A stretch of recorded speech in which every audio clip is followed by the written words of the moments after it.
Every year we have like an evaluation of all the TVs to determine which TVs are in the category of being the best TVs for the model year. And those are the ones that are included each year. So you'll see different brands and different models throughout the 18 years that we've been doing this. To my right and everybody else's left, I would assume, on camera, is Samsung's flagship QN90A. Everything is a 65-inch in the 4K event except for the Hisense, which is a 75-inch, and we'll review that in a moment. Next is LG's G1 Gallery Series, 65-inch OLED TV.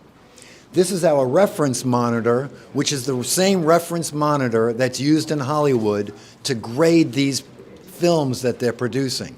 So we have the reference monitor that's used for all film and documentary grading.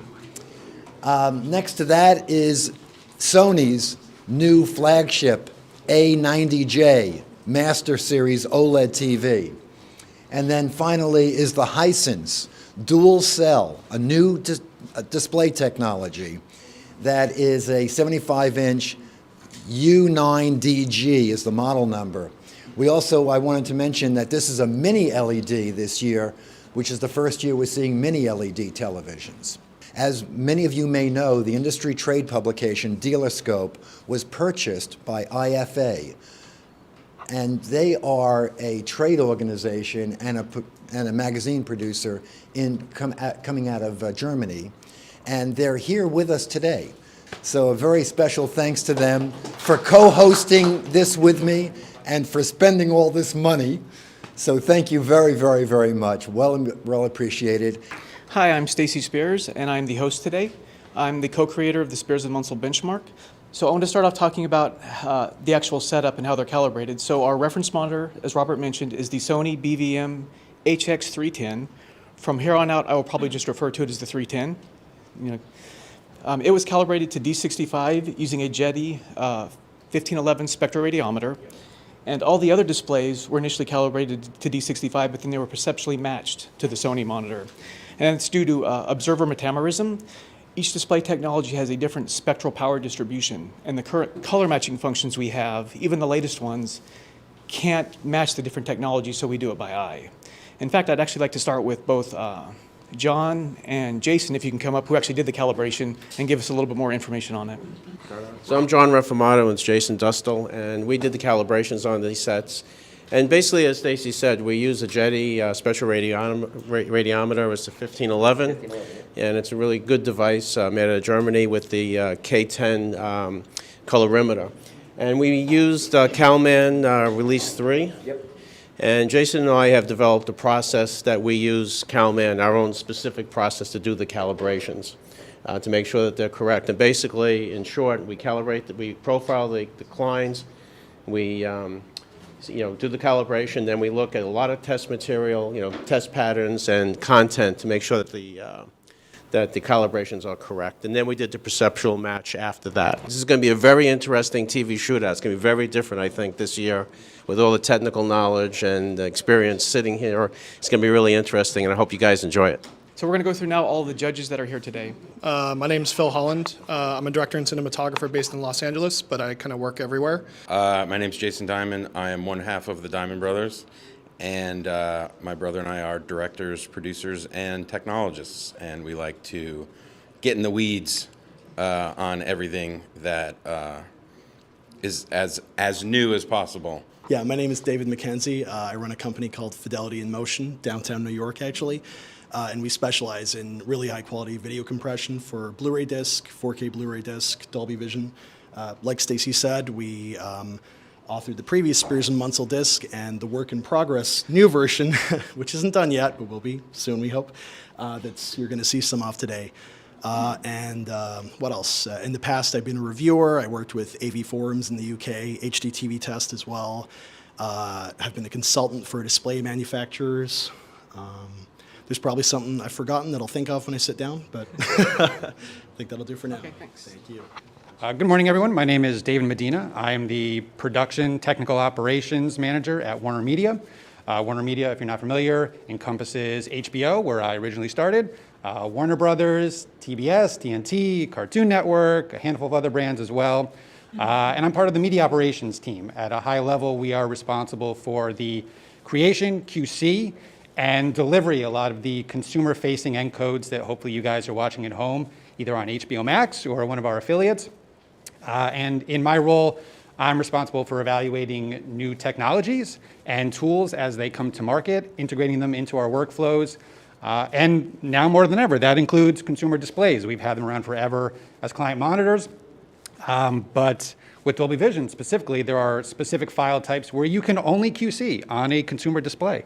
So really looking forward to seeing some of the enhancements since we were all last here in 2019, I think. Huge kudos to Robert for bringing us all back together in what remains a challenging time, and it should be a really fun day. Thank you very much. I'm Giles Sherwood. I'm Director of Post-Production at the Criterion Collection. I've been there about 10 years. Oh, they gave me a microphone again. Hello, everyone in the room, and what's up, YouTube? My name is Chana. I run a YouTube channel called TechnoDad. For the past 20 years, I've been into audio video. I am a classically trained pianist, music producer, professional DJ. And in the last 5 years, with my YouTube channel, I've created over 650 videos on AV products and, of course, setup. I wanted to give a shout out to all the sources that are here that are feeding the content.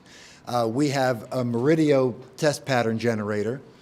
We have Meridio switching equipment. And we have the Revvion X200 with some new software that they made for us as the Blu-ray, one of the Blu-ray sources. I think we have a Panasonic UB9000, and we have a couple of Oppo 203s in the distribution as well. And a big thank you, a shout out to Kaleidoscape. Thank you, Kaleidoscape. It's a big 12 terabyte hard drive server. And a big thank you also to Draper for providing some products for the ultra short throw event that we'll be doing. Thank you all for helping make this happen. So today we have three scenarios. We have a daytime standard dynamic range or SDR viewing. Then we have a calibrated nighttime or cinema viewing mode for SDR. And then finally we have HDR nighttime as well. We have three categories for SDR day, SDR night, and then a lot more categories, and we'll go over each one as the time comes for HDR. So we're going to start off with the SDR daytime, and so when we're doing SDR daytime, the reference monitor will not be on. It'll also not be on for any content that goes over 1,000 nits. But generally today, the idea is you will look at the reference monitor, the judges will, and it's important that you look at it on axis, both horizontally and vertically because of color shift. It uses dual cell technology. And then look at that on axis and look at each display on axis. And so once we actually start, we're going to want the judges to get up for each test that we go through and spend time looking at the displays. We'll probably start with 5 minutes, and if we need to go longer or shorter, we can adjust. And for the clips viewing at night, we'll also give you time for your eyes to adapt to the darkness, since adaptation is very important. So we're going to start with the first test. It's we're looking for motion and dirty screen effect. Yes, so it's the first column, motion DSC, and for all four displays there. Oh, while they're viewing, I should also mention for the daytime clips, we've actually set the gamma to 2.2, and I believe the displays, the backlight light, the OLED light and the backlight light, I think are set to max. And for this scenario, again, it's designed to be viewed in a bright room, a bright content. So I should also mention that besides the two judges that are calibrators, no one else actually knows the calibration results. We've decided to keep that data away from the judges for now, because we don't want to, bias them. So the next category is image quality and brightness. It's hard to tell from back here, but so far each one. And for that, we're using some local news Tyler captured. That's confidential stuff. We're going to get some impressions from Mr. Fomo. Yeah, this is fun. I'm looking at the live stream, so it's too bad you can't see all the TVs. But for sure, they all look like they have similar brightness.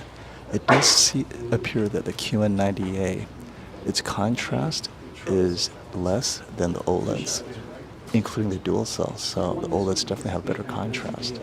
But it's a lighted condition, so it's not as obvious. When they turn off the lights, you'll probably see the contrast difference more even on YouTube, but in person, the three TVs, the dual cell and the two OLEDs does have a slightly better contrast. So one of the comments I guess I want to discuss is we didn't do a blind test. Blind tests are great, but because we have to deal with, every manufacturer has unique UI, and that UI will pretty much tell you exactly which display it is you're looking at. And I'm not a judge, but I'll have to say that so far the G1 and the A90J look great in the black level, but the Samsung isn't doing too bad itself. So the next topic is, I believe it's color accuracy and skin tones. Now, check out the dual cell. I think that girl, her face is warmer on the dual cell than on even the Sony. Yeah, it looked like it was pretty warm. It was warm. Yeah. So this is quite a surprise. The BVM, that same girl, does have more color in her face, and it's similar to the dual cell. Both the LG and the Sony is lacking that color. Hey, go up to the BVM and check out her face. So skin tones are pretty much a huge focus for cinematographers and filmmakers in general. We exposed accurately for 18% gray. That is the fourth patch from white on the chart. So it's the back wall gradient's actually great as an encoder test, but we used a high enough bit rate. I think for HDR10 it's 90 average, 98 peak. So yes, this is one of 8 models, so come on up and we will cycle through all 8 models and then we'll go for the composite that has all of them together. Examine the frame. Obviously there's no makeup on their necks, so you'll see a difference in the complexion between what would be potentially on camera, even though we actually do, for films, we sometimes will do a lot of neck and shoulder makeup, but it will really depend. But yeah, that rim light does actually help with that little glowing effect that you're kind of looking for that I mentioned earlier. Hey, make sure you guys hit the like button here so more people can see the stream. Make sure to share this if you have anyone else that is interested in TVs so that they can check it out. It's a pretty cool event. So we're now moving on to the last category of SDR night viewing, and this is for motion. So we're going to look at 2 different clips again. So I'll take the opportunity real quick to let you guys know that, again, the TVs are left to right. The left TV is a Samsung QN90A. Then we have the LG G1. Then you have the reference monitor in the middle, the A90J on the right, and then we have the Hisense dual cell all the way far right. And to talk about the white balance, this angle that the camera set up, because we're trying to stay out of the way, they do look a little different from here. But when you're in the middle of each TV, they look very similar. So you probably can't, get the perfect understanding of what everyone's seen, but it's cool to have this up and try to give you guys a little of the experience. So this clip is the stock ticker from the current disk, SDR. So we've got several different rows of text that all move, and each row as you go down moves faster, more pixels per second than the one above it. And then of course, at the bottom it's moving really fast. So if you actually pause the display, you'll see that these blurred images are all in focus and clear to see. And it's also used for testing different motion modes on the TV, because you'll see interesting artifacts as the moving vertical bar pans over the multi-bursts. This is 24p? This one is 23976. On the new disc, we've actually included 23976, True 24, and as well as 5994 and True 60, because we found some devices that can't actually output True 24 or True 60. Just to clarify, there was no motion interpolation turned on. Everything's running at the native, well, not the native panel rate, but at effectively the 24p rate. If you start to turn on some of the motion interpolation, you'll actually see, depending on the mode in the display, those images across the bottom will be as clear as day and it'll be smooth. But then you'll start to see other artifacts, which is the purpose of the pattern. It is, though, a stress test. All right, we're going to raise the volume. This is much better. All right. Whisper status. It's not called talk loudly status. It's called the whisper status, guys. So far for me, the LG. We're back to the whispering voice. Come on, everyone, stop it. Come on. I definitely, so far, I personally favor the G1. But I am loving what I'm seeing from the dual cell. I came into this thinking the LG was going to win color, and in some places it is, other places it's oversaturated. Be the installer, what are your thoughts at halftime? Who has the lead? Your favorites? Well, I think this is like, I think that in SDR, the G1 was better. Like, I thought that before this. So that specifically the dark scene gravity, I thought that looked great on the G1. Like, it looked, I mean, the highlights were awesome and the black level was the best. So, I mean, I think it's right now, I mean, the color is pretty good in the 2 LED TVs, but I think overall the the OLEDs look really good. And okay, sure. So they said FOMO shoes for the win. I like mine too, but the FOMOs are pretty dope. I like this shoe. So I got the Cole Haans. You know, the lady at Macy's told me that they were dope, so I had to get them. She's like, all the kids are getting these shoes with the white bottoms. So what are those? Are those? These are Brooks Brothers. Nice. So we're going to start off actually again with, this time with HDR, and it's back to the black level and shadow detail test. So today we're also just using HDR10. We did some tests just looking at Dolby Vision, and across two displays, the Dolby Vision portion itself is the same. The only difference is the differences you see are outside of that, actual display characteristics. So we're just sticking with HDR10, also because not all displays support Dolby Vision or 10 Plus. We're all noticing the left G1, that reddish on the corner. Samsung failed this test in 2019. Clearly, it's doing a lot better this year. So what's up? It's B the Installer. I'm back. I was walking over here and I saw on the live stream the actual pink tint on the G1, and it definitely is noticeable. And that's when I had reviewed the G1, I had noticed the uniformity of the screen having different tints. Like it was, you know, pink on the corner, and then it would be green in the middle and kind of bluish on the right side. And so when you rotate around it, it was pretty. It was hard to really love that when I was straight on even. But the A90J doesn't have that as much. It doesn't have it much at all. And so it's interesting to me. All right, guys, this is Brian at Whisper Status, and the images that we're looking at now are the Revenant. But what they're doing is pausing each individual frame to see not color volume, but sharpness and detail. Now, each display has its motion extra processing disabled, but it's amazing to see them all compared to the reference monitor. I'm not sure that's showing up on camera now, but we may need to be turning it away due to copyright. So now we're switching to the high APL category. So let's talk about why the heat sink on the A90J works, because in the brighter scene, the whole TV was pushing OLED in terms of the energy and the heat, and so LG cannot push even more heat into that panel without a heatsink, whereas the Sony can, so its fluorescent lights can be pushed harder. And of course Samsung doesn't care because it's not OLED, so you see Samsung getting close to the Sony. So next year, when LG does have a heatsink, it should be doing the scene a lot better. So again, this series of scenes definitely has redeemed Samsung's HDR performance relative to what it's been doing before in the first half. So in the second half, Samsung's caught up. So yeah, definitely interesting. I mean, it is weird that it's like showing two different colors in in the same area, basically, when it's coming out of different, scenes. So this is the final clip, and it actually goes up to 4,000 nits, which is why we're turning the BVM off, because it hard clips above 1,000. So in this scene, it's really cool seeing the preferences of each TV. On the Sony, it's brighter, and you're getting a lot of resolution and color detail that you're losing on the G1. Now, on the Samsung, it's similar to the G1 in terms of resolution and color detail, but it's brighter. So given that this is a fast-moving scene and you don't pause like you are here, I think the Samsung actually wins this because the effect of the sun is what's important. Right? Don't you think the effect of the sun is more important than actually detail in the sun for this scene in terms of creator's intent? For this scene, I would say the Sony is giving you the most detail, but the Samsung is close in detail with substantial more brightness. And the effect is the sun, right? You feel like it's blinding you. You're getting that out of the Samsung without losing detail on that planet or that water bubble, right? This is a winning scene for the Samsung, in my opinion.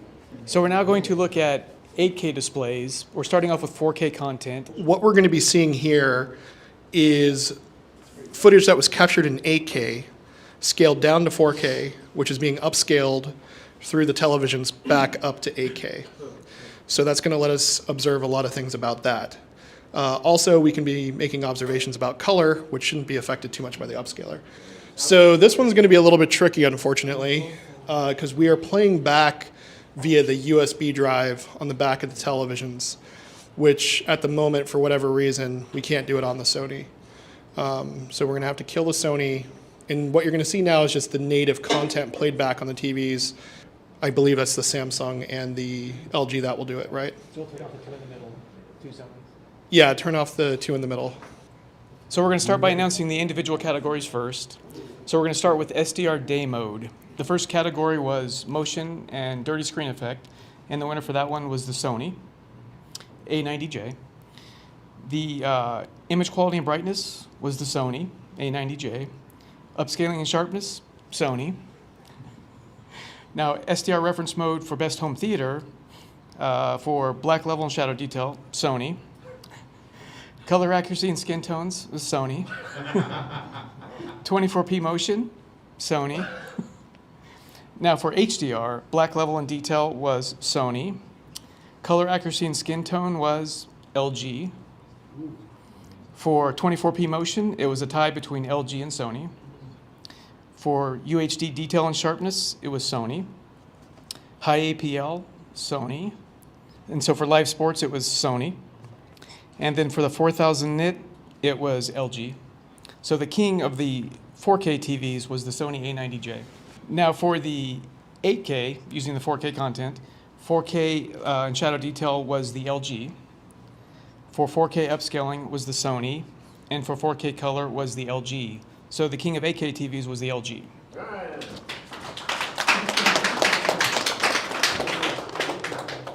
All right, guys, thanks for watching the stream. We're going to wrap up. We pretty much thought that Sony was going to win. Sony definitely won the 4K sweep, and then LG won the 8K one. So that's it. We're going to go enjoy some cocktails. Thank you for watching, and we'll see you tomorrow for the Ultra Short Throw Projector Shootout. So all you guys here, join us again tomorrow, and thanks for watching.